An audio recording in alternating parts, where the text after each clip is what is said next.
شروع اللہ کا نام لے کر جو بڑا مہربان نہایت رحم والا ہے۔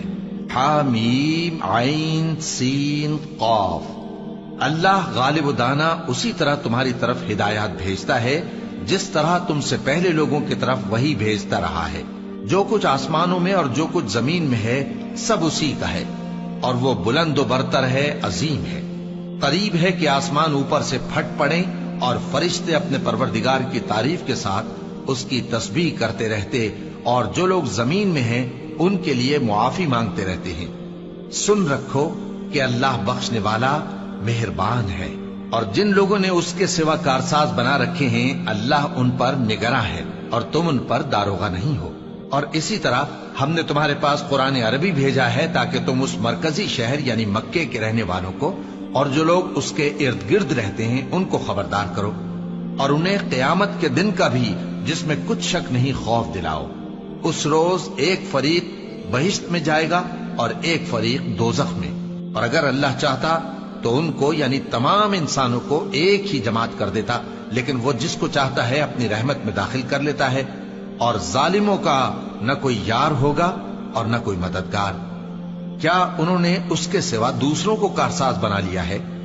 سو کارساز تو اللہ ہی ہے، اور وہی مردوں کو زندہ کرے گا، اور وہ ہر چیز پر قدرت رکھتا ہے۔ اور تم لوگ جس بات میں اختلاف کرتے ہو اس کا فیصلہ اللہ کی طرف سے ہوگا۔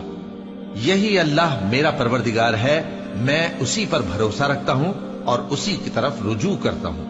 وہی ہے آسمانوں اور زمین کا پیدا کرنے والا، اسی نے تمہارے لیے تمہاری ہی جنس کے جوڑے بنائے اور چوپایوں کے بھی جوڑے بنائے۔ وہ اسی طرح تم کو پھیلاتا رہتا ہے، اس جیسی تو کوئی چیز نہیں، اور وہ سنتا ہے، دیکھتا ہے۔ آسمانوں اور زمین کی کنجیاں اسی کے پاس ہیں، وہ جس کے لیے چاہتا ہے رزق فراخ کر دیتا ہے اور جس کے لیے چاہتا ہے تنگ کر دیتا ہے۔ بے شک وہ ہر چیز سے واقف ہے۔ اس نے تمہارے لیے دین کا وہی رستہ مقرر کیا جس کے اختیار کرنے کا نوح کو حکم دیا تھا، اور جس کی اے نبی ہم نے تمہاری طرف وہی بھیجی ہے، اور جس کا ابراہیم اور موسیٰ اور عیسیٰ کو حکم دیا تھا۔ وہ یہ کہ دین کو قائم رکھنا اور اس میں پھوٹ نہ ڈالنا۔ جس چیز کی طرف تم مشرکوں کو بلاتے ہو وہ ان کو ناگوار گزرتی ہے۔ اللہ جس کو چاہتا ہے اپنی بارگاہ میں برگزیدہ کر لیتا ہے، اور جو اس کی طرف رجوع کرے اسے اپنی طرف کے رستے پر چلا دیتا ہے۔ اور وہ لوگ جو الگ الگ ہو گئے تو علم حق آ چکنے کے بعد آپس کی ضد سے ہوئے، اور اگر تمہارے پروردگار کی طرف سے ایک وقت مقرر تک کے لیے بات نہ ٹھہر چکی ہوتی تو ان میں فیصلہ کر دیا جاتا، اور جو لوگ ان کے بعد اللہ کی کتاب کے وارث ہوئے وہ اس کی طرف سے بڑے بھاری شک میں ہیں۔ تو اے نبی اسی دین کی طرف لوگوں کو بلاتے رہنا، اور جیسا تم کو حکم ہوا ہے اسی پر قائم رہنا، اور ان کی خواہشوں کی پیروی نہ کرنا، اور کہہ دو کہ جو کتاب اللہ نے نازل فرمائی ہے میں اس پر ایمان رکھتا ہوں، اور مجھے حکم ہوا ہے کہ تم میں انصاف کروں۔ اللہ ہی ہمارا اور تمہارا پروردگار ہے، ہم کو ہمارے اعمال کا بدلہ ملے گا اور تم کو تمہارے اعمال کا۔ ہم میں اور تم میں کچھ بحث و تکرار نہیں، اللہ ہم سب کو اکٹھا کرے گا اور اسی کی طرف لوٹ کر جانا ہے۔